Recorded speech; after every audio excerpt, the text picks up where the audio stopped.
नमस्कार प्यारे साथियों, कैसे हैं आप सभी। आशा करता हूं कि आप सभी ठीक होंगे, मस्त होंगे, जबरदस्त होंगे तथा आप सभी अपनी प्रिपरेशन में व्यस्त होंगे। तो इसी एनर्जी के साथ, इसी ऊर्जा के साथ आज का जो हमारा सेशन है वो हम स्टार्ट करने जा रहे हैं। प्यारे साथियों, आप सभी को पता होना चाहिए कि ये जो हमारा सेशन है यह एमसीक्यूज बेस्ड सेशन है। इसमें आपको जो है टॉपिक वाइज एमसीक्यूज करवाए जाएंगे। और आज का जो हमारा टॉपिक है वह क्या होने वाला है प्यारे साथियों, तो आज का जो हमारा टॉपिक है वह आपका कोशिका होने वाला है ना, कोशिका। और ये जो आपकी सीरीज चल रही है प्यारे साथियों, ये आपका डेली शो चलने वाला है। 15 मिनट डेली शो चलने वाला है। इसमें कितने क्वेश्चन होने वाले हैं सर? इसमें टोटल आपके 30 क्वेश्चन होने वाले हैं। कितने क्वेश्चन है प्यारे साथियों? इसमें टोटल 30 क्वेश्चन है और 30 आपके एमसीक्यूज रहेंगे। इसमें 30 एमसीक्यूज रहेंगे। आप सभी को पता है कि 30 एमसीक्यूज जो होते हैं उनमें आपके 4 ऑप्शन होते हैं। तो लगभग जो है आपके 100 प्लस क्वेश्चन जाएंगे। कितने क्वेश्चन जाएंगे साथियों? 100 प्लस क्वेश्चन आपके इसमें जाएंगे। और साथियों, आप सभी को पता होना चाहिए कि ये जो सीरीज है यह आपके रैपिड फायर सीरीज होगी, जिससे आपके एग्जाम में बहुत ही ज्यादा आसानी साबित होगी। क्योंकि मैं आप सभी के लिए लेकर आया हूं हर बार एग्जाम में रिपीट होने वाले महत्वपूर्ण क्वेश्चन। तो चलिए, क्या आप सभी तैयार हो? You are ready? You are ready? जी सर, बिल्कुल हम रेडी हैं। तो चलिए स्टार्ट कर देते हैं हम। आपके स्क्रीन पर पहला क्वेश्चन दिखाई दे रहा है कि कोशिका की खोज किसने की थी, है ना। Who discovered the cell. अब आपके सामने यहाँ पर ऑप्शन है Robert Hooke, Robert Brown, Leeuwenhoek और श्वान। तो कोशिका की अगर बात करते हैं प्यारे साथियों, तो कोशिका की जो खोज है वह रॉबर्ट हुक साहब ने की थी। रॉबर्ट हुक साहब ने कोशिका की खोज जो है वह, है ना। और कैसी कोशिका की खोज करते हैं प्यारे साथियों? ये मृत कोशिका की खोज करते हैं। सन 1665 में रॉबर्ट हुक साहब सन 1665 ईस्वी में मृत कोशिका की खोज करते हैं। कहां से करते हैं? एक पेड़ की छाल से करते हैं, जिसे कॉर्क कहते हैं प्यारे साथियों, है ना। लेकिन कैसी कोशिका की खोज करते हैं प्यारे साथियों? ये जो है यह मृत कोशिका की खोज करते हैं। इसीलिए इन्हें जो है कोशिका विज्ञान का जनक भी कहा जाता है। लेकिन कोशिका का अध्ययन क्या कहलाता है प्यारे साथियों? साइटोलॉजी कहलाता है। बढ़ते हैं आगे। रॉबर्ट ब्राउन जो है प्यारे साथियों, रॉबर्ट ब्राउन जो है यह आपके नाभिक की खोज करते हैं। नाभिक की खोज करते हैं। किसकी खोज करते हैं? नाभिक यानी कि न्यूक्लियस की खोज करते हैं। आपके जो ल्यूवेनहॉक हैं यह आपकी जीवित कोशिका की खोज करते हैं प्यारे साथियों। किसकी खोज करते हैं? जीवित कोशिका की। और श्वान क्या करेंगे? आपके यह सिद्धांत देंगे, यह कोशिका का क्या दे देंगे प्यारे साथियों? सिद्धांत दे देंगे। तो बिल्कुल फटाफट से बढ़ते हैं आगे। रैपिड फायर शो होने वाला है। सभी साथी कमेंट के माध्यम से अपना जवाब साझा जरूर करें। किसी को कोई दिक्कत नहीं आएगी, बहुत शानदार तरीके से आपको समझ में यहाँ पर आने वाला है। तो चलिए, ये लीजिए आपका अगला क्वेश्चन। जीवित कोशिका को सबसे पहले किसने देखा, है ना। तो who observe first ever the living cell. बताइए फटाफट से, किसने देखा आपका? तो देख लीजिए यहाँ पर श्लाइडेन और स्वान की अगर बात करेंगे भाई साहब, तो ये तो आपके कोशिका सिद्धांत देते हैं, कोशिका थ्योरी देते हैं और कहते हैं कि हमारा जो शरीर है वह कोशिकाओं से मिलकर बना हुआ है तथा कोशिका जो होती है वह शरीर की सबसे छोटी इकाई होती है। और यह जो कोशिका होती है यह क्रियात्मक व संरचनात्मक इकाई होती है। कुछ इस प्रकार के शब्द इनके होते हैं। चलिए आगे बढ़ते हैं, ना। ब्राउन क्या करते हैं भाई साहब? ब्राउन जो है वह नाभिक की खोज कर देते हैं। ब्राउन क्या करते हैं? नाभिक की खोज कर देते हैं। हुक क्या करते हैं? हुक कोशिका की खोज करते हैं। लेकिन कोशिका कैसी होगी? मृत कोशिका होगी भाई साहब, ठीक है। तो जीवित कोशिका को सबसे पहले किसने देखा? ल्यूवेनहॉक साहब ने देखा। कब देखा भाई साहब? 1675। कब देखा भाई साहब? 1674, है ना। हाँ बिल्कुल, 1674 आपको याद रखना है। 1674 आपको याद रखना है। ये लीजिए आपका अगला क्वेश्चन। बूस्ट फायर आपका चलने वाला है। कोशिका सिद्धांत किसने दिया? चलिए बता दीजिए फटाफट, है ना। डार्विन की अगर बात करेंगे भाई साहब, तो डार्विन ने तो विकासवाद का सिद्धांत दिया है ना। उसके बाद में वाटसन और क्रिक की अगर बात करेंगे तो ये डीएनए जो है, डीएनए का सिद्धांत कौन देते हैं? वाटसन एंड क्रिक आपके देते हैं। और आपके हुक और ब्राउन क्या है? तो हुक जो है भाई साहब ये तो आपके मृत कोशिका की खोज करता है, मृत कोशिका की खोज करता। और आपके जो ब्राउन है प्यारे साथियों, यह आपके जीवित कोशिका की खोज करता है। कैसे है? जीवित कोशिका की आपके खोज करता है। और अगर बात करें हम कि कोशिका सिद्धांत किसने दिया, तो स्लाइडेन व स्वान आपके कोशिका सिद्धांत देंगे। ये लीजिए आपका अगला क्वेश्चन आपके स्क्रीन के सामने है। कोशिका शरीर की कैसी इकाई है? Cell is the unit of life. फटाफट से आपको कमेंट के माध्यम से जवाब देना है। तो जो कोशिका है वह शरीर की हमारी कैसी इकाई है? संरचनात्मक एवं क्रियात्मक इकाई है प्यारे साथियों। ये लीजिए आपका अगला क्वेश्चन आपकी स्क्रीन के सामने है। कोशिका का नियंत्रण केंद्र क्या है? कोशिका का नियंत्रण केंद्र क्या है ना, कि what is the control centre of the cell? कौन सा हो जाएगा? तो नियंत्रण केंद्र की अगर हम बात करेंगे तो बता दीजिए फटाफट से, है ना। कोशिका की, है ना, माइटोकॉन्ड्रिया क्या है? माइटोकॉन्ड्रिया जो है यह पावर हाउस है प्यारे साथियों। क्या है ये पावर हाउस है, पावर हाउस। कोशिका का पावर हाउस हम किसे कहेंगे? कोशिका का हम पावर हाउस कहेंगे माइटोकॉन्ड्रिया को, है ना। और प्रोटीन की फैक्ट्री कौन है प्यारे साथियों? प्रोटीन की फैक्ट्री कौन है आपकी? प्रोटीन की फैक्ट्री आपकी राइबोसोम है, राइबोसोम, है ना। वैक्यूल क्या करता है आपका? जल स्टोर करने का काम करता है प्यारे साथियों, है ना। और कोशिका का नियंत्रण किसे कहते हैं? नाभिक को कहते हैं। नाभिक की जो खोज करता है वह रॉबर्ट ब्राउन साहब है। कौन है? रॉबर्ट ब्राउन साहब है। आपकी जो माइटोकॉन्ड्रिया है, यहाँ पर ऊर्जा भी बनती है और यहाँ पर एटीपी भी बनता है। एटीपी का फुल फॉर्म होता है एड्रीनोसिन ट्राइफॉस्फेट प्यारे साथियों, है ना। और डीएनए की अगर बात करेंगे तो डीएनए का फुल फॉर्म होता है डाईऑक्सी राइबोज न्यूक्लिक एसिड। तो कुछ इस प्रकार के आपके यहाँ पर एमसीक्यूज होने वाले हैं जो कि बहुत ही शानदार हैं और हर बार एग्जाम में क्या होते हैं आपके? रिपीट होते हैं। ये लीजिए आपका अगला क्वेश्चन, नाभिक की खोज किसने की? Who discovered the nucleus? कौन हो जाएंगे भाई साहब, है ना। ल्यूवेनहॉक की अगर हम बात करेंगे प्यारे साथियों तो यह तो जीवित कोशिका के खोज करता है आपके, है ना। और आपके श्वान की बात करेंगे तो ये तो कोशिका सिद्धांत दे देते हैं प्यारे साथियों, कोशिका सिद्धांत देते हैं, है ना। रॉबर्ट हुक की अगर बात करेंगे तो यह मृत कोशिका के खोज करता है। कब करते हैं प्यारे साथियों? 1665 में कर देते हैं ये, है ना। रॉबर्ट ब्राउन की अगर बात करेंगे ना तो ये आपके नाभिक की खोज करता है। Option A is right, option A is right. मजा आ रहा है? मजा आएगा। बहुत शानदार क्वेश्चन आप सभी के लिए मैं लेकर आया हूं। ये लीजिए अगला क्वेश्चन, कोशिका झिल्ली कैसी होती है? कोशिका झिल्ली कैसी होती है प्यारे साथियों? तो कुछ समझाने की थोड़ी सी कोशिश करूंगा कि आपकी दो प्रकार की कोशिका होती है भाई साहब, है ना। एक तो होती है यूकैरियोटिक और एक होती है आपकी प्रोकैरियोटिक। एक तो होती है आपकी प्यारे साथियों यूकैरियोटिक और एक होती है आपकी प्रोकैरियोटिक, है ना। तो यूकैरियोटिक और प्रोकैरियोटिक, तो हमारी ये जो दो कोशिका आती है ये यूकैरियोटिक के अंतर्गत आती है। ये यूकैरियोटिक कोशिका हम पढ़ रहे हैं। यूकैरियोटिक में एक तो आएगी आपकी एनिमल सेल, क्या आएगी? Animal cell. और एक आएगी आपकी प्लांट सेल। एक क्या आ जाएगी? प्लांट सेल आ जाएगी। तो जो प्लांट सेल होती है उसके ऊपर कोशिका भित्ति होती है प्यारे साथियों। क्या होती है? कोशिका भित्ति होती है ना। तो कोशिका झिल्ली कैसी होती है? हमारे यहाँ पर जंतु कोशिका में कोशिका झिल्ली होती है और यहाँ पर कोशिका झिल्ली और कोशिका भित्ति दोनों होती है। अब जो कोशिका झिल्ली होती है इसमें कुछ कुछ अंग जो होते हैं वह जा सकते हैं, यानी कि सिलेक्ट करके जा सकते हैं। जैसे गोल्जी बॉडी ऊर्जा का आदान प्रदान करता है तो वह जो है वह ऊर्जा लेके कहीं पर भी जा सकता है। इसीलिए हम इस झिल्ली को बोलेंगे कि यह चयनात्मक पारगम्य है प्यारे साथियों। क्या है? Option C is right. ये लीजिए आपका अगला क्वेश्चन। अगला क्वेश्चन आपकी स्क्रीन के सामने है। क्या है? कोशिका झिल्ली का मुख्य कार्य क्या है? कोशिका झिल्ली का मुख्य कार्य बता दीजिए फटाफट से, है ना। तो देखिए ऊर्जा उत्पादन का काम किसका है? ऊर्जा उत्पादन का काम है प्यारे साथियों माइटोकॉन्ड्रिया का। किसका है? माइटोकॉन्ड्रिया, माइटोकॉन्ड्रिया, माइटोकॉन्ड्रिया का है। पदार्थों का आवागमन का काम किसका है प्यारे साथियों, है ना। और आपका प्रोटीन निर्माण का काम कौन करेगा? प्रोटीन का निर्माण कौन करेगा प्यारे साथियों? राइबोसोम करेगा। कौन करेगा? राइबोसोम करेगा, है ना। और आपका कोशिका का विभाजन कौन कर देगा प्यारे साथियों, है ना? सेंट्रोसोम करेगा। कौन करेगा? सेंट्रोसोम। कोशिका का विभाजन कौन कर देगा? आपका सेंट्रोसोम कर देगा। बिल्कुल ब्रूस्ट सीरीज आपकी होने वाली है। तो कोशिका झिल्ली का मुख्य कार्य क्या है? पदार्थों का आवागमन का काम है। Option B is right, option B is right. चलिए बढ़ जाते हैं आगे। ये लीजिए आपका अगला क्वेश्चन, प्रासरण किससे संबंधित है? गैसों का संचरण होता है, जल का संचरण होता है, एटीपी का निर्माण होता है, कोशिका का विभाजन होता है। कोशिका का विभाजन प्यारे साथियों आप सभी को पता है सेंट्रोसोम करता है। कौन करता है? सेंट्रोसोम। एटीपी का निर्माण कौन करेगा? एटीपी का निर्माण प्यारे साथियों माइटोकॉन्ड्रिया करेगा। कौन करेगा? माइटोकॉन्ड्रिया करेगा। और प्रासरण किससे संबंधित है? आपका जल का संचरण से संबंधित है। और आप सभी को पता होना चाहिए कि जल का संचरण का कार्य कौन करता है? वैक्यूल्स करता है। वैक्यूल्स करता है, रसधानी करती है। और यह रसधानी जंतुओं में छोटी होती है तथा पेड़ पौधों में क्या होती है? बड़ी होती है। और हमारे शरीर के अंदर आपको एक बात याद रखनी है, कोशिका विभाजन का काम सेंट्रोसोम करता है, जबकि पेड़ पौधों के अंदर कोशिका विभाजन का काम सेल प्लेट करता है प्यारे साथियों। कौन करता है? Cell plate. और जो कोशिका होती है आपकी वह दो प्रकार की होती है, एक यूकैरियोटिक होती है, एक प्रोकैरियोटिक होती है। यूकैरियोटिक यानी कि हमारे अंदर पाई जाएगी और प्रोकैरियोटिक मतलब वायरस के अंदर पाई जाएगी। चलिए तो बढ़ जाते हैं आगे। ये लीजिए आपका अगला क्वेश्चन आपकी स्क्रीन के सामने, कोशिका भित्ति किसकी बनी होती है? Cell wall is made up of. बताइए कोशिका भित्ति किसकी बनी होती है? तो फटाफट से समझाना चाहूंगा कि ये तो आपकी हमारी कोशिका है और ये आपकी पादप की कोशिका है। ये आपकी किसकी कोशिका है प्यारे साथियों? पादप की कोशिका है।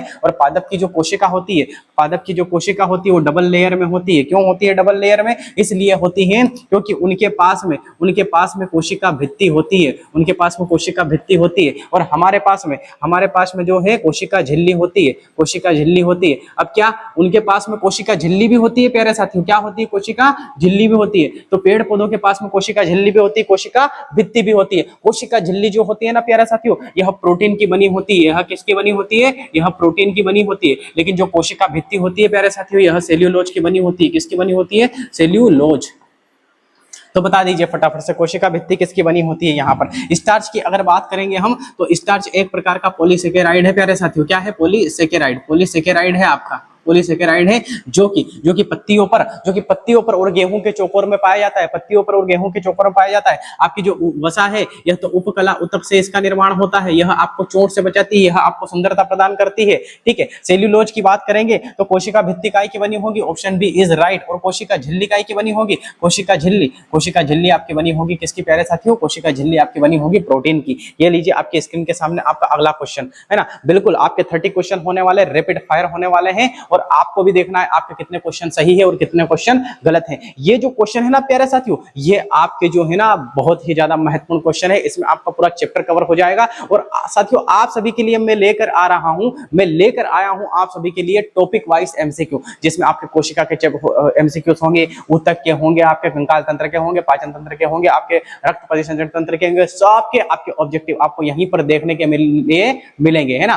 तो सब आप सभी साथी जो है एक बार चेकआउट कीजिए the issue sir 2.0 YouTube channel, और सभी साथी जो है एक बार इसे शेयर भी कर दीजिए, है ना, शेयर कर दीजिए भाई साहब। चलिए, तो कोशिका के अंदर जेली जैसा पदार्थ क्या कहलाता है? कोशिका जो होती है, इस कोशिका को जीवित रखने के लिए भाई साहब, जैसे कि ये कोशिका है, इस कोशिका को जीवित रखने के लिए एक लिक्विड होता है ना। जैसे कि हमें भी तो पानी की आवश्यकता होती है, हमारा शरीर भी पानी का बना हुआ है, तो एक ऐसा लिक्विड होता है, उस लिक्विड का नाम है प्यारे साथियों जीवित रहने के लिए जिस द्रव्य की आवश्यकता होती है उसे हम बोलते हैं जीव द्रव्य। क्या बोलते हैं? जीव द्रव्य बोलते हैं। उसी को इंग्लिश में हम बोलते हैं साइटोप्लाज्मा। क्या बोलते हैं उसको? साइटोप्लाज्मा बोलते हैं प्यारे साथियों। इसकी जो खोज करता है वह पुरकिंजे है। कौन है प्यारे साथियों? पुरकिंजे है। इसके खोजकर्ता पुरकिंजे हैं तथा हेक्सेले नामक विद्वान ने इसे जीवन का भौतिक आधार बताया है। तो ये जो है कोशिका के अंदर जेली जैसा एक पदार्थ होता है प्यारे साथियों। चलिए, तो क्या होता है? साइटोप्लाज्म होता है। Option B is right. Vacuole क्या है? ये तो जल संचय करने का काम करता है। ये लीजिए आपका अगला क्वेश्चन आपकी स्क्रीन के सामने है। कोशिका का पावर हाउस कौन है? Powerhouse of the cell कौन सा है भाई साहब? माइटोकॉन्ड्रिया है। क्या है? Option C is right. तो लाइसोसोम क्या है? लाइसोसोम जो है ना प्यारे साथियों, आत्महत्या की थैली है। आत्महत्या की थैली है ना। Atom bomb in the cell, है ना। कोशिका में एटॉम बम का काम कौन करता है? आपका लाइसोसोम करता है प्यारे साथियों। गोल्जी बॉडी क्या है? ऊर्जा का आदान प्रदान करेगा, है ना। ऊर्जा, है ना, ट्रांसपोर्टेशन का काम करेगा, ये ऊर्जा का आदान प्रदान करेगा प्यारे साथियों। ऊर्जा का परिवहन करने का काम कौन सा है? आपका गोल्जी बॉडी का है प्यारे साथियों, है ना। राइबोसोम क्या करेगा? आप सभी को पता होना चाहिए, राइबोसोम जो है वह प्रोटीन की फैक्ट्री है। किसकी फैक्ट्री है भाई साहब? प्रोटीन की फैक्ट्री है। ये लीजिए आपका अगला क्वेश्चन। एटीपी का निर्माण कहां पर होता है? सबसे पहले तो देखो एटीपी का फुल फॉर्म क्या होता है? एटीपी का फुल फॉर्म होता है एड्रेनोसिन ट्राइफॉस्फेट। क्या होता है? एड्रेनोसिन ट्राइफॉस्फेट होता है। और एटीपी का निर्माण जो है वहां माइटोकॉन्ड्रिया में होगा। तो राइबोसोम में किसका निर्माण होगा? प्रोटीन का निर्माण होगा। नाभिक जो है, नाभिक किससे बना होता है? नाभिक जो होता है आपका न्यूक्लियस जो होता है भाई साहब, है ना, यह प्रोटीन से बना होता है। आपका जो नाभिक है इसी में डीएनए पाया जाएगा, इसी में क्रोमोसोम पाया जाएगा, इसी में जीन पाया जाएगा। नाभिक की जो खोज करता है रॉबर्ट ब्राउन है। कौन है प्यारे साथियों? रॉबर्ट ब्राउन है भाई साहब, है ना। वैक्यूल्स जो होता है यह जल स्टोर करने का काम करता है, वाटर एब्जॉर्प्शन का आपका काम करता है। ये लीजिए आपका अगला क्वेश्चन। प्रोटीन संश्लेषण कहां पर होता है? है ना। प्रोटीन सिंथेसिस ऑकर्स इन कहां पर होता है भाई साहब? तो प्रोटीन कहां पर बनता है? फटाफट बता दो जी। ये क्या करता है? ये ऊर्जा का परिवहन करता है। ऊर्जा का क्या करता है प्यारे साथी? ऊर्जा का परिवहन करेगा। ये तो आपका गोल्जी बॉडी ऊर्जा का परिवहन करेगा। गोल्जी बॉडी के खोजकर्ता कैमिलो गोल्जी है। कौन है? कैमिलो गोल्जी है। लाइसोसोम जो होता है उसे आत्महत्या की थैली कहते हैं। आत्महत्या की थैली कहते हैं। एटॉम बम कहते हैं भाई साहब इसको, है ना। राइबोसोम जो है इसे प्रोटीन की फैक्ट्री कहते हैं। और आपके प्रोटीन संश्लेषण का काम कौन करता है? प्रोटीन संश्लेषण का काम आपका राइबोसोम करता है। माइटोकॉन्ड्रिया क्या करती है? एनर्जी बनाने का काम करती है प्यारे साथियों। किसका काम करती है? एनर्जी बनाने का। चलिए, तो ये लीजिए आपका अगला क्वेश्चन, है ना, कि रफ ईआर पर क्या उपस्थित होता है? तो प्यारे साथियों एक बार आप स्ट्रक्चर देख लो। कुछ इस प्रकार से हमारी कोशिका होती है। कोशिका के अंतर्गत विभिन्न प्रकार के अंग आते हैं। माइटोकॉन्ड्रिया ऊर्जा बनाने का काम करता है। गोल्जी बॉडी उसे परिवहन करने का काम करता है। वैक्यूल्स जल को स्टोर करने का काम करता है। लाइसोसोम जो है यह हर कोशिका को खत्म करने का काम करता है, यानी कि आत्महत्या की थैली है। और यहीं पर पाया जाता है आपका एंडोप्लाज्मिक रेटिकुलम। क्या पाया जाता है? Endoplasmic reticulum. ये जो है इसे कोशिका का आंतरिक कंकाल कहता है प्यारे साथियों। क्या कहते हैं इसको? कोशिका का आंतरिक कंकाल कहते हैं। और इस ई आर के दो भाग हैं। एक जो भाग होता है वह आपका स्मूथ होता है प्यारे साथियों, क्या होता है, स्मूथ होता है। और एक भाग जो होता है वह रफ होता है, क्या होता है प्यारे साथियों, रफ। स्मूथ पर जो है इस पर वसा का निर्माण होगा, और जो रफ होगा इस रफ पर आपका राइबोसोम होगा प्यारे साथियों। क्या हो जाएगा आपका, इस पर आपका राइबोसोम होगा, राइबोसोम। और राइबोसोम जो होगा यह प्रोटीन का निर्माण करता है। यह दो प्रकार का होता है, एक तो 70S होता है और एक आपका 80S होता है। 70S जो होता है यह प्रोकैरियोटिक कोशिका में पाया जाता है, 80S जो है यह यूकैरियोटिक यानी कि हमारी कोशिका के अंदर पाया जाता है। और एक और देखना है आपको, यहाँ पर क्या होता है, यहाँ पर आपका न्यूक्लियस होता है प्यारे साथियों, है ना। तो कोशिका का सबसे बड़ा अंग कौन सा है, न्यूक्लियस है। और कोशिका का सबसे छोटा अंग कौन सा है, राइबोसोम है। कौन सा है प्यारे साथियों, राइबोसोम है। चलिए बढ़ जाते हैं आगे, बिल्कुल रफ है ना, तो क्या है आपका राइबोसोम हो जाएगा। लाइसोसोम आत्महत्या की थैली है। क्रोमोसोम जो होते हैं इसे हम गुणसूत्र कहते हैं प्यारे साथियों, क्या कहते हैं इसे हम गुणसूत्र कहते हैं। और ये कितने जोड़ी होते हैं, यह 23 जोड़ी होते हैं, 23 जोड़ी होते हैं, यानी कि लगभग ये कितने होते हैं, लगभग ये आपके 46 होंगे प्यारे साथियों, है ना। और लाइसोसोम को आत्महत्या की थैली कहते हैं। ये लीजिए आपका अगला क्वेश्चन, ये लीजिए आपका अगला क्वेश्चन आ चुका है। गोल्जी तंत्र का कार्य क्या है, गोल्जी तंत्र का कार्य क्या है प्यारे साथियों, तो पैकेजिंग एवं स्त्रावण, पैकेजिंग एवं स्त्रावण। प्रकाश संश्लेषण कौन करता है, प्रकाश संश्लेषण जो है वह पेड़ पौधे करते हैं, जो हरे पेड़ पौधे होते हैं जिनमें क्लोरोफिल पाया जाता है। डीएनए का निर्माण कहां पर होता है भाई साहब, तो डीएनए का निर्माण जो होता है डीएनए न्यूक्लियस के अंदर पाया जाता है। कहां पर पाया जाता है, न्यूक्लियस के अंदर। ये लीजिए आपका अगला क्वेश्चन। लाइसोसोम को क्या कहते हैं प्यारे साथियों, लाइसोसोम को जो है आत्मघाती की थैली कहते हैं। शक्ति केंद्र किसे कहते हैं, माइटोकॉन्ड्रिया को कहते हैं, है ना। नियंत्रण केंद्र किसे कहते हैं, नियंत्रण केंद्र न्यूक्लियस को कहते हैं। और हरित कण जो होता है प्यारे साथियों इसे किसे कहेंगे, प्लेस्टिड। तो देख लीजिए यहाँ पर प्लेस्टिड जो होता है आपका 3 प्रकार का होगा। कितने प्रकार का होगा प्यारे साथियों, 3 प्रकार का होगा। एक तो होगा आपका क्लोरोप्लास्ट, क्लोरोप्लास्ट होगा, क्लोरोप्लास्ट होगा। एक होगा आपका ल्यूकोप्लास्ट, कौन सा होगा, ल्यूकोप्लास्ट, ल्यूकोप्लास्ट। और एक होता है प्यारे साथियों आपको क्रोमोप्लास्ट, कौन सा होगा, क्रोमोप्लास्ट, क्रोमोप्लास्ट आपका होगा, क्रोमोप्लास्ट। ये 3 प्रकार के होता है। इसका काम क्या होता है, इसका काम होता है भोजन बनाने का, और इसका काम होता है भोजन को स्टोर करने का, यानी कि फूड स्टोर। फूड स्टोर का काम कौन करेगा, आपका ये कर देगा। और क्रोमोप्लास्ट जो होता है यह आपका कलर प्रदान करने का काम करेगा, कलर प्रदान करने का आपका काम ये कर देगा। चलिए तो बढ़े आगे, बिल्कुल फटाफट से आगे बढ़ जाते हैं। ये लीजिए आपका अगला क्वेश्चन आपके स्क्रीन के सामने है ना। प्रकाश संश्लेषण कहां पर होता है, फोटोसिंथेसिस कहां पर होगा, है ना, बताइए फटाफट से। फोटोसिंथेसिस आपका कहां पर होगा, तो फोटोसिंथेसिस आपका होगा भाई साहब क्लोरोप्लास्ट पर, है ना। माइटोकॉन्ड्रिया का काम क्या होगा, आपका ऊर्जा बनाने का काम होगा प्यारे साथियों। इसका काम होगा ऊर्जा बनाने का काम होगा। राइबोसोम का जो काम होगा वह क्या होगा, प्रोटीन की फैक्ट्री है ये राइबोसोम आपकी। और वैक्यूल क्या है, यह वाटर एब्जॉर्प्शन का काम होगा, इसका वाटर एब्जॉर्प्शन का। चलिए ये लीजिए आपका अगला क्वेश्चन आपके स्क्रीन के सामने। क्लोरोफिल कहां पर पाया जाता है, तो साथियों आप सभी को पता होना चाहिए कि क्लोरोफिल जो होता है वह आपका क्लोरोप्लास्ट में पाया जाता है। लाइसोसोम क्या होता है,